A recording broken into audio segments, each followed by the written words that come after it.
निमित्ताने रुग्णांपर्यंत काही महत्त्वाची माहिती पोहोचवण्यासाठी 1 मिनिट मी थोडीशी माहिती देणार आहे। तर सध्या आपल्या आता ह्या जगामध्ये कॉम्प्युटर आणि मोबाईलचा वापर प्रचंड प्रमाणात वाढलेला आहे। अगदी लहान मुलांपासून अगदी वयोवृद्ध माणसांना सुद्धा त्याचं एक आपण म्हणतो वेड लागलाय आता।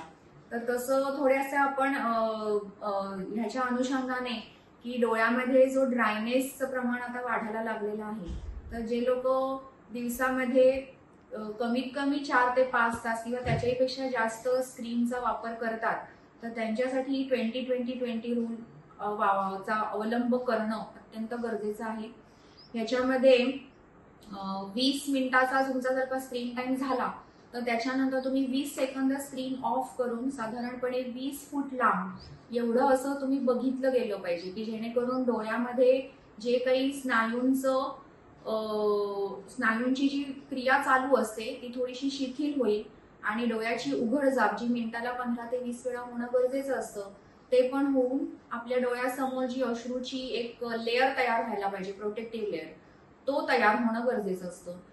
हे आपल्याला फॉलो करता येत नसेल तर आपल्याला पर्याय म्हणून जे आर्टिफिशियल टीयर सबस्टिट्यूट्स आता सध्या आहेत मार्केटमध्ये, की त्याने आपल्याला अजूनही डोळ्याचं संरक्षण आणि प्रोटेक्शन मिळू शकतं, त्याचाही वापर होणं गरजेचं आहे। थँक्यू।